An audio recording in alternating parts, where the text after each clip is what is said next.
Hey, what's up, guys? This is hopefully the nickel tour of my shop, and hopefully I can get through this quickly. But as you can see, I've got a 2-car garage plus a little extra. I mean, it's got a little bit of space to the left, so I gain about maybe 4 feet on the side, and I think I'm squeezing about all I can out of the shop because I still do some pretty big cabinetry type of projects, and sometimes I need some floor space, so it gets tight in here.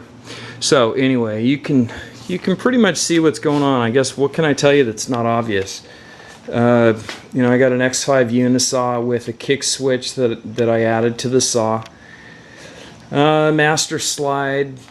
Basically, it's, you know, the goal is to replace you know, sleds and so on with this type of a setup, but frankly I'm not a huge fan of it. I guess it works okay, and if you were doing you know, projects with a lot of repeatability that were kind of medium size, you know, items, it would probably work okay. Frankly, I prefer using one of my sleds though, and you can see I got a few. I got a 45, a regular cabinetry parts sled. I've even got a dado sled where I've got some hold down pieces. You can slide a piece in there, clamp it down, and I've also got a you know, regular panel sled. What, 17-inch bandsaw.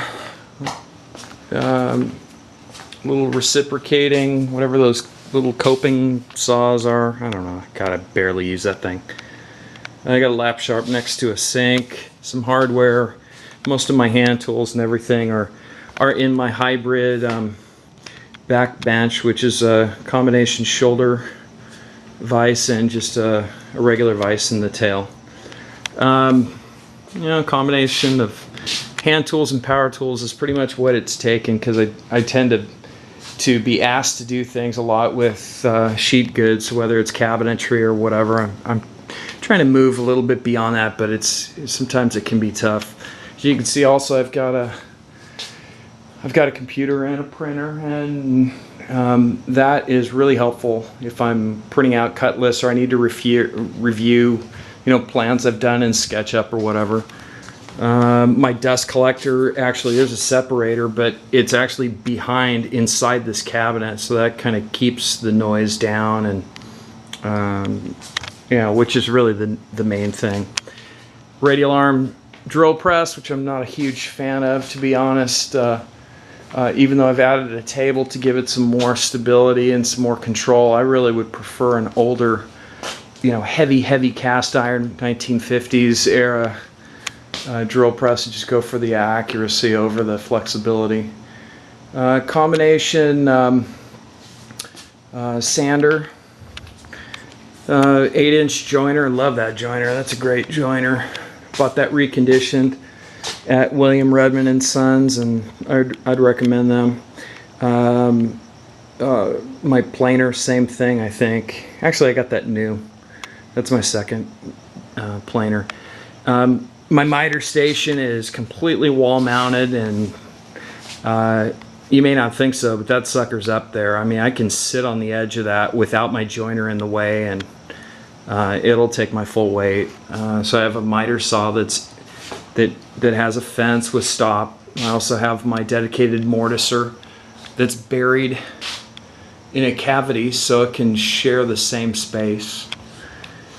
Table saw is a combination router table and table saw. It's one of 2 router setups that I use. Got a lot of table saw accessories, all in one area, as well as saw blades storage, dado set storage, and all that, and some quick and dirty dovetail equipment. Although I do prefer to cut dovetails by hand, but if I'm working in sheet goods, forget about it. It doesn't really matter to me.